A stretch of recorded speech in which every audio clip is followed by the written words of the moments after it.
Assalamualaikum warahmatullahi wabarakatuh. Di sini saya akan mempresentasikan hasil rangkuman dari pertemuan kelima, 6, dan ketujuh dengan dari mata kuliah Dasar-Dasar Sains dan Teknologi dengan dosen pengampu Ibu Dewi Lestari, Eskom MSI. Disusun oleh dengan saya sendiri, nama M. Azikri Farhan, NIM F1S1221143, ruang L004, Prodi Sistem Informasi, Fakultas Sains dan Teknologi. Berikut daftar materi yang akan saya presentasikan. Pertama, pertemuan kelima, yang berisi 1. 4 macam pengetahuan, 2. Pengetahuan dan kesadaran, 3. Skeptis, subjektif, dan relatif, 2. Pertemuan keenam, yang berisi sifat kebenaran ilmiah dan presisi, yang ketiga, pertemuan ketujuh, yang berisi 1. Hukum dan teori ilmiah, 2. Terbentuknya hukum ilmiah, yang ketiga, teori dan hukum ilmiah. Pertemuan kelima, 4 macam pengetahuan. 1. Pengetahuan biasa adalah pengetahuan tentang hal-hal biasa ataupun pemahaman manusia akan suatu objek tertentu yang terdapat dalam kehidupan sehari-hari. 2. Pengetahuan ilmiah. Pengetahuan ilmiah adalah ilmu sains yang memperoleh pengetahuannya dengan menggunakan metode tertentu. Lanjut, 3. Pengetahuan filsafat adalah pengetahuan yang diperoleh dari pemikiran yang bersifat kontemplatif dan spekulatif. 4. Pengetahuan agama. Pengetahuan agama adalah pengetahuan yang diperoleh dari Tuhan melalui para utusannya. Pengetahuan agama bersifat mutlak dan wajib diyakini oleh para pemeluk agamanya masing-masing. Pengetahuan ini berisi ajaran tentang cara berhubungan dengan Tuhan dan sesama manusia serta informasi mengenai hari akhir. Selanjutnya, pengetahuan dan kesadaran. Pengetahuan adalah informasi yang didapat untuk memperoleh pemahaman, pembelajaran, dan pengalaman. Dan tidak lupa pula, pengetahuan memiliki beberapa jenis diantaranya. Pengetahuan langsung, pengetahuan tak langsung, pengetahuan indrawi, pengetahuan konseptual, pengetahuan partikular, dan pengetahuan universal. Fungsi ilmu pengetahuan. Fungsi ilmu pengetahuan menjelaskan sebuah fenomena atau kejadian yang terjadi, serta meramalkan atau memprediksi kejadian yang akan terjadi berdasarkan dengan ilmu yang telah diketahui sebelumnya, dan mengendalikan keadaan atau peristiwa yang akan terjadi. Selanjutnya, kesadaran. Kesadaran adalah suatu tingkat kesiagaan individu pada saat ini terhadap stimulus internal dan eksternal, yaitu terhadap peristiwa-peristiwa lingkungan dan sensasi tubuh, memori, dan pikiran. Jenis-jenis kesadaran terbagi menjadi dua, yaitu kesadaran pasif dan kesadaran aktif. Kesadaran pasif bisa diartikan sebagai bentuk kesadaran yang dilakukan makhluk hidup dalam menerima berbagai bentuk stimulus internal dan eksternal. Sedangkan kesadaran aktif ialah suatu bentuk kesadaran yang dialami makhluk hidup dalam kehidupannya, yang mana ia selalu mencari, menelaah, dan menyeleksi pandangan yang ada.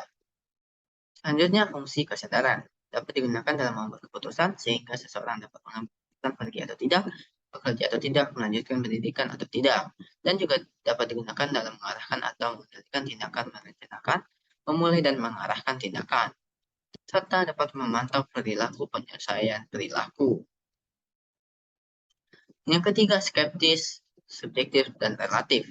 Skeptis merupakan sikap meragukan kebenaran atau mengajukan persetujuan atau penolakan.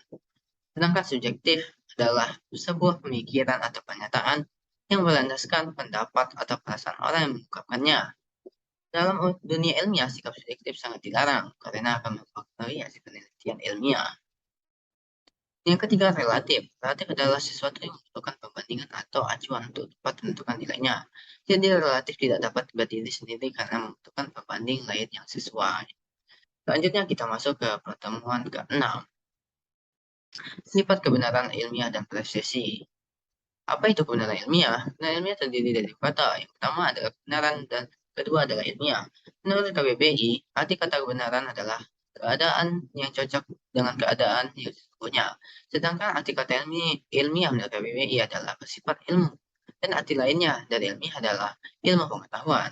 Sehingga kebenaran ilmiah tidak dapat dipisahkan dari karakteristik yang bersifat ilmiah. Selanjutnya, bagaimana cara mendapatkan kebenaran ilmiah? Cara mendapatkan kebenaran ilmiah adalah dengan melakukan proses penelitian dan penalaran logika ilmiah. Kebenaran ilmiah ini dapat ditemukan dan diuji dengan pendekatan pragmatis, koresponden, dan koheren. Apa saja hal-hal yang harus diperhatikan dalam kebenaran ilmiah? Kebenaran ilmiah sebagai bijaksanaan memiliki artian apa yang dianggap benar harus bermanfaat, memajukan, dan memiliki nilai positif yang menjadi prioritas utama. Sedangkan sesuatu yang dianggap membuang waktu atau tidak terlalu krusial akan dipinggirkan terlebih dahulu. Kebenaran ilmiah juga memiliki tanggung jawab moral. Kebenaran ilmiah sangat membantu peradaban manusia dari bidang kesehatan hingga teknologi, bahkan juga pada pendidikan. Akan tetapi tidak sedikit orang yang melecehkan hal tersebut. Yang harusnya membantu manusia dan membantu manusia, akan tetapi malah dimanfaatkan untuk kepentingan pribadi, yaitu membuat alat-alat untuk berperang. Maka dari itu, dalam kebenaran ilmiah harus diimbangi dengan tanggung jawab moral. Ada pun teori-teori kebenaran, yaitu teori koherensi atau konsistensi, teori korespondensi, teori pragmatis, teori performatif, teori konsensus, teori kebenaran sintaksis, dan juga teori kebenaran semantis, teori kebenaran deskripsi, teori kebenaran logik, dan agama sebagai teori kebenaran. Apa saja sifat-sifat kebenaran ilmiah? Yang pertama yaitu yang bersifat rasional dan logis. Yang kedua bersifat empiris. Yang ketiga bersifat pragmatis. Yang terakhir dari pertemuan ke-6, presisi. Presisi dalam PBB memiliki ketepatan, ketelitian, yang mana sifat kebenaran ilmiah ini harus tepat dan juga teliti. Dan sebelumnya sudah melakukan pencarian penelitian terkait apa yang dicari. Pertemuan ke-7, hukum dan teori ilmiah.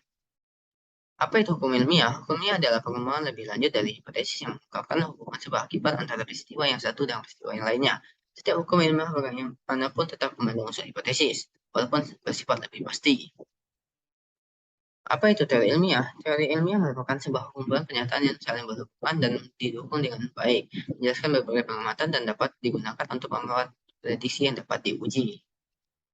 Ciri-ciri teori ilmiah. Villeneuve Smith telah mengidentifikasi 8 ciri teori ilmiah yang mampu digunakan untuk memberikan penjelasan dengan baik, yaitu observational nesting, fertility, track record, inter-theory support, smoothness, internal consistency, comparability with well-grounded metaphysical belief, simplicity. Yang terakhir, simplicity. Selanjutnya, terbentuknya hukum ilmiah. Proses terbentuknya hukum ilmiah dilihat melalui garis historis. Hukum sains dapat diilhami berdasarkan suatu percobaan ilmiah. Tetapi dalam hal kepastian, hukum tidak sama dengan hipotesis. Hipotesis merupakan langkah menuju dirumuskan teori dan hukum. Dan juga hukum ilmiah memiliki beberapa sifat, yaitu bersifat netral, bersifat universal, dan bersifat lebih pasti. Teori dan hukum ilmiah. Apa itu teori dan hukum ilmiah? Hukum sains merupakan suatu pernyataan di dalam dunia ilmu. Ilmu yang bermula dari suatu hipotesis dan dibuktikan dengan percobaan-percobaan yang menyangkut teori-teori hipotesis. Hasil percobaan bisa mendukung teori hipotesis dan bisa membuktikan benarnya teori tersebut. Kebenaran dari teori hipotesis tersebut. Teori hukum. Hukum dengan filsafat hukum normatif dan hukum positif. Menurut M. Lakatos, teori adalah hasil pemikiran yang tidak akan musnah dan hilang begitu saja. Dan dasarnya merupakan keanekaragaman dalam sebuah penelitian teori. Di sini berisi mahkota sistem terdiri atas hukum ilmiah, pernyataan umum yang membuat hubungan antara fakta atau gejala, berfungsi atau memberi eksplanasi, prediksi, dan pemahaman terhadap berbagai fakta atau gejala. Dan maka berakhirlah presentasi dari saya. Saya Emil Farhan, mohon pamit. Sekian dari saya, terima kasih.